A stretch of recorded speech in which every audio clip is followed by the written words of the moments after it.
Maggi எடுத்து வச்சுருக்கேன், அதை வேக வச்சு எடுத்துக்கலாம் வாங்க. இப்போ மேகி ரெடி ஆகிடுச்சு. அடுத்தது என்ன செய்யுதுன்னு பார்க்கலாம் வாங்க. இப்போ ஒரு கடாய் வச்சுருக்கேன், 2 டேபிள் ஸ்பூன் எண்ணெய் ஊற்றிக்கலாம். ஒரு 1/2 ஸ்பூன் சீரகம் போட்டுக்கலாம். சீரகம் பொரிஞ்சதும் நம்ம 4 பல்லு பூண்டு நான் இதுமாரி அரிஞ்சு வச்சுருக்கேன், அது போட்டுக்கலாம்.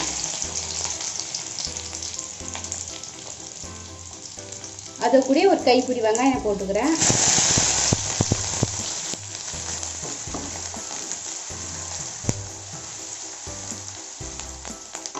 வெங்காயம் பூண்டு நல்லா வதங்கிச்சு. இப்போ ஒரு கைப்பிடி அளவுக்கு கேரட் போட்டுக்கலாம்.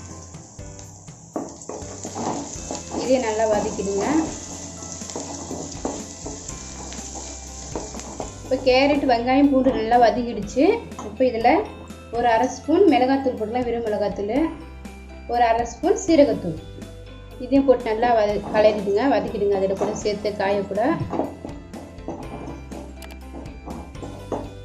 இந்த பச்சை வாசனை போகிற அளவுக்கு நல்லா வதக்கிங்க. எல்லாம் நல்லா வதங்கிடுச்சுங்க. காய் கேரட் எல்லாம் வதங்கிடுச்சு. இப்போ ஒரு கப்பு யாராவது நம்ம போட்டு சேர்த்து வதக்கலாம்.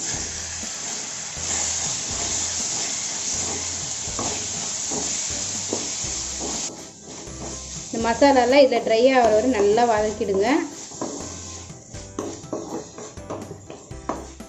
யாராவது நல்லா வதங்கி வரும்போது லைட்டாக உப்பு போட்டுங்க, அதையும் சேர்த்து நல்லா வதக்கிடுங்க. வேற நல்லா வதங்கிடுச்சு. இப்போ நம்ம வேக வச்ச மேகியை போட்டுக்கலாம்.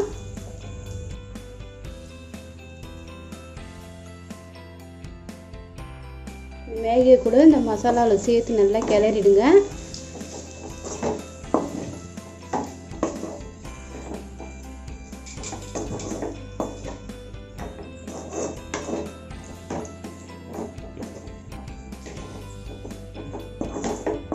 நல்லா கிளறி விட்டுருங்க, நல்லா தடவி.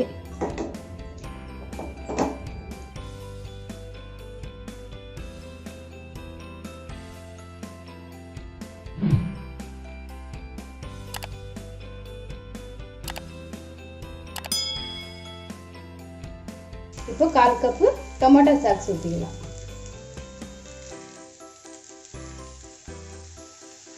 இதையும் சேர்த்து நல்லா கிளறி விட்டுருங்க.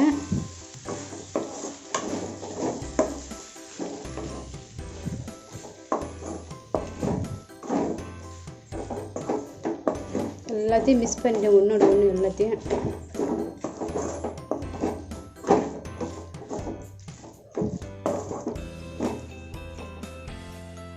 இப்போ நம்ம சோயா சாஸ் 1 ஸ்பூன் ஊற்றிக்கலாம்.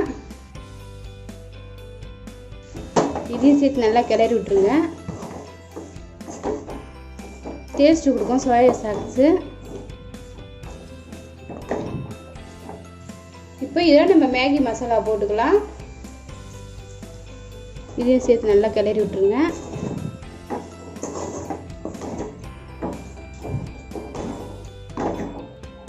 பிரான் மேகி ரெடி ஆயிடுச்சுங்க. நீங்களும் செஞ்சு பாருங்கள், எப்படி இருக்குன்னு சொல்லுங்கள். அவ்வளோதாங்க. இப்போ ஸ்டவ் ஆஃப் பண்ணிடலாம்.